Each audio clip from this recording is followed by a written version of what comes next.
Okay, so I'm gonna make a first pass here to go a bit of brain sciences um, about what I'm talking about. I've talked about in the other videos. I talk about mind slavery. I talk about programming, the cultural download, the program. I've talked about it in lots of different ways, but now I'm going to talk about it at level. Most people in sci-fi have heard of neural networks and the idea that, biologically, if you look at your brain, you have neurons, which are like cells shaped with tentacles coming out like tendrils, like an octopus, and they all connect up. And this stores, you know, information, and also this is how you suppose inverted commas think. I don't want to talk about that right now. We'll come back to that idea, the neural network idea. I actually pretty much reject that model as being a very too high level. I believe the mind is what I call a quantum computer. So each one of those neurons is more like, well, maybe I shouldn't go into it here, but if you've ever seen a city from space or an airplane, if you look down at a big city like Los Angeles, it's just one big light from high enough up. But as you get closer down, you see it's made up of millions and millions of lights. There's a lot more information, is what we say there. The trouble with neurons is that, again, they're like looking from a very high level, that what actually goes on in your mind is at a much lower level, like those lights that comprise the bigger light in the city. And it's a quantum level, and the trouble is, at a quantum level, you can't, going into quantum physics, but you're never quite sure if the light is actually there or not. We call the Heisenberg uncertainty. We can't actually know for certain. There's only a probability of whether the light is there, and it still gets very involved, but this is more like how the mind is. So it may turn out we're never able to observe our own consciousness or our mind because of our minds being a quantum computer. Um, but that's a separate set of issues that we'll talk about. I want to talk about my channel water model of the mind. So I want you. This is a picture of a river delta. I want you to imagine that when a baby's born, when you were born, there was no water here, just land. And then as you had experiences, through being a baby, your parents talking to you, your environment, it's like pouring water, like the river flowing through, and then it starts to form these channels. And the thing is that if we did this a million times, so a million different babies, the water wouldn't form the same channels. There'll be slight differences in the channel each time because there's a certain amount of what we could call randomness in the forming of these channels. They'd be very, very similar, but there would be slight differences. Even within yourself, if you could make a clone of yourself a million times and expose yourself to exactly the same experiences that you had, there still would be slight differences. And this is because, as I just talking about in quantum physics, that at the most basic of how our physical reality works is there is always there's only a probability of certain things happening. It doesn't repeat exactly. I don't want to get into all this, but it's what we call determinism versus non-determinism. So the universe we know now from quantum physics is non-deterministic. There's always going to be slight differences, even if you repeat everything exactly the same. But the most important thing to understand is that most of us would have very similar channels if we were brought up in the same culture. So you could perceive like this river delta as being, the American child's channels. If you look at their brain, there'd be differences, but they would look very similar. Now, if we took a child from an Islamic country or a Chinese country, or we went back in time to a different, like ancient Egypt, their channels would look very different. There would be some similarities if they learned languages, or certain things they did exposed to the same as us, but there'd also be bigger differences. So the channels are representing how information is stored in our minds. So our minds are, if we look at this again in this model, in this way, what I call, I think other people I'm sure have called it similar things in AI or information theory. I call it a self-organizing patterning machine. So self-organizing, it knows how to do it. I don't have to teach the brain. this is part of the biological program that we all come with. Our brains know how to learn, so self-organizing, and they know how to create these channels, these to store the information. Now, the purpose of me telling you this in this way, Edward de Bono, I read a book by him, he explains it slightly differently. He perceives these channels as like roads. The main roads would be like, these big channels would be like, my mouse is going over it, like freeways, and then the little tributaries would be like A and B roads. And what he goes on to say, and then he backs it up with a lot of research. If you want to read that work, again, I'm not going to provide the references. You can do some work if you want to know more. That once children, once the brain gets past this first 5 to 7 years, what I call the high plasticity, that is to say, the mind, the self-organizing pattern machine is able to create these new channels very easily. So again, if you're exposed to lots of languages, you can create channels for those languages. But once you get past that, the brain says, you know what, I think you should have adapted to your environment now, and it stops being able to create these new channels, and so like learning a new language or learning anything gets actually more difficult. Now here's where we get into what de Bono is talking about and why I'm talking about this, and why I call this programming. The thing is that once that gets, I call, locked in, once the plasticity reduces, essentially you just have these tributaries are laid down. Now let's say you get exposed to new information, and I talked about this in some of the other videos. What the mind starts doing, instead of trying to create new channels because this is new information like you did up to this point, it tries to fit the new information into the existing channels. Sort of like, if you poured water through sand, initially it would create channels, but now if you pour the water, it just always will go into the existing channels that were created. And this is what our minds do, most people's minds do. So once you're out of the high plasticity childhood, people, when they're exposed to so-called new information, they just try to fit it into the existing model, the existing information that's in their mind. And that's a big problem. So that's why it's like having an operating system that you got in the first 5 to 7 years, but now any new information has to work on that system. You can't throw it out. So if you were born in a particular culture, you have this cultural organized system of patterns, and all new information you receive is going to try and filter into that. So this is what I was saying about how our understanding of something is really a reflection of our current understanding. I sort of joke, like, you could meet the wisest person that ever existed, but most people would walk straight past them because they're not that wise.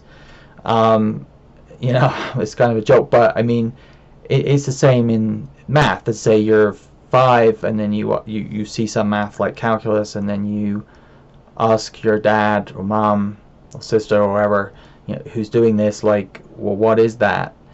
They can try and explain, but you can only understand it from your current understanding.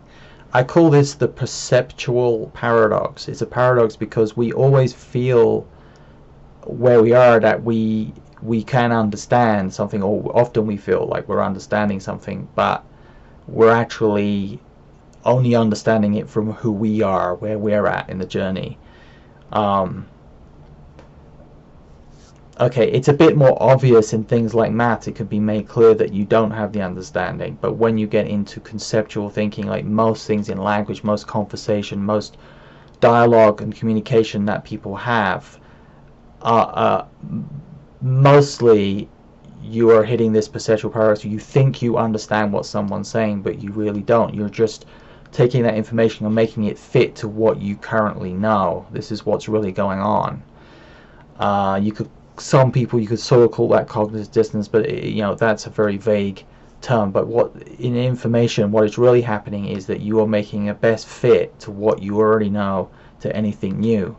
So ideally what we want is people's brains to remain high plasticity, to be able to create making new channels and not do this.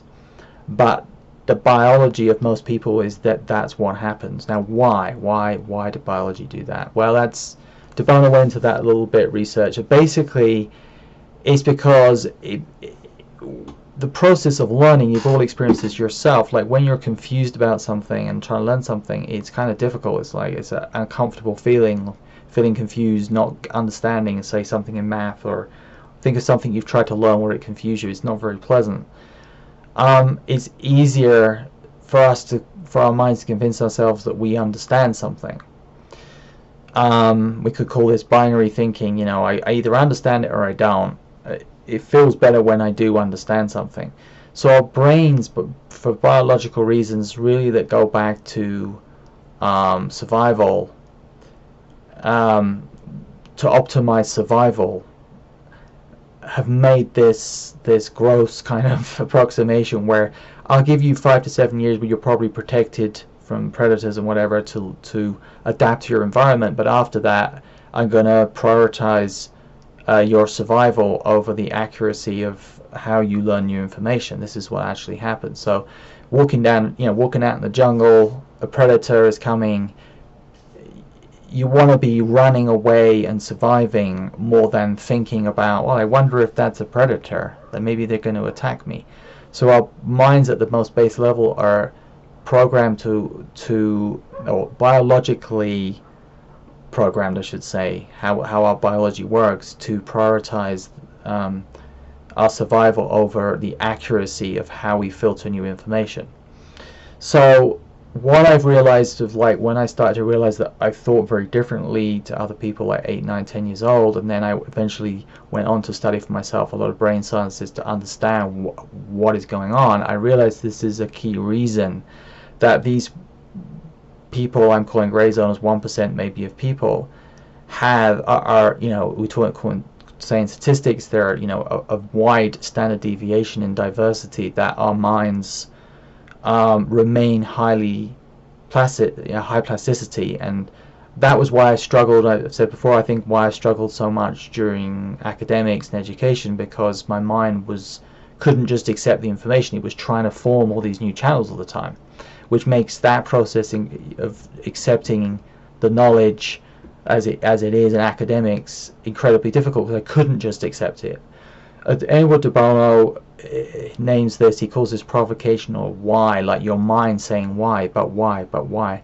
So I didn't read anything from him being aware of this, but what I'm telling you from my own experience is that, so these people vary on how much why they have, basically past children have this for a long period, you've seen it, but why. And then once this gets locked down, like 6, 7, 8 years old, most people lose that. Now gray zoners continue to have it, and we actually have it to a degree that is almost like insanity. I mean, I certainly went through long periods where I just wanted my head to shut up.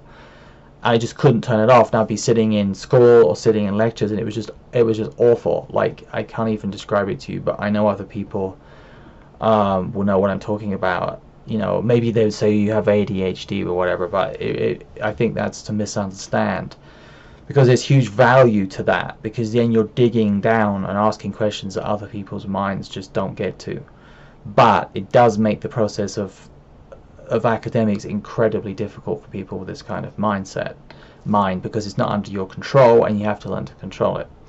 But on the other side, the people who are good at academics, is because their minds have locked this down, but it makes them very unable to challenge and question that information, even though they may feel they're very questioning and seem to other people like they're questioning. They are not, from a biological point of view, actually questioning that much, because all new information gets filtered into their existing patterns. There's more to it than that. There's also the element of introspection I talk about, and perceptual IQ, which gray zoners have, but it is largely related to this, because the more you keep questioning why, the more you're going to be different to other people who stop really asking the why questions. Okay, so this is another way of perceiving, you know, what I'm saying. Another one is, I said, like, imagine your mind as like a universe, a bunch of stars, and every time you take in information, you're sort of making connections between these. That's more like the neural network. But I just don't think that's such a good way of perceiving what is going on. I think the river delta, the pouring the water as information and flowing into the existing channels is a much more accurate for most people of what is happening in their head.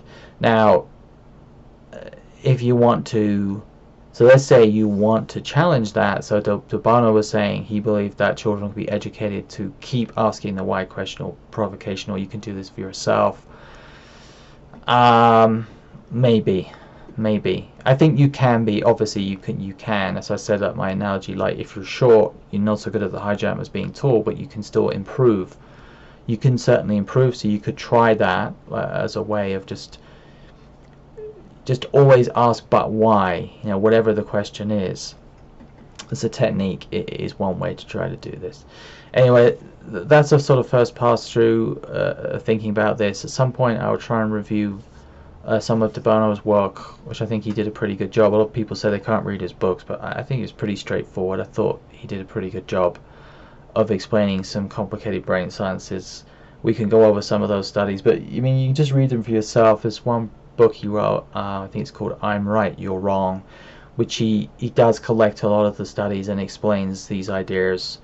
But again, you know, I've had people read these books, but they don't get much out of it. You've got to take the time to really think about what is there and keep working at it, because again, your brain is most likely going to filter this information into what you already have, into what he calls catchments.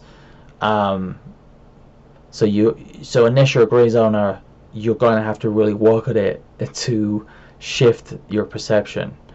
It's just how it is. You know, some people are gifted at music, some at math, let's say, some are good at sports, and some people are good at shifting perception. And this is because just the luck of what brain biology you got. You know, it's not better or worse. But that is what you're going to have to do. You know, you keep reading it, keep challenging what you think you know, basically. All right, gotta stop this one here. Everybody, take care.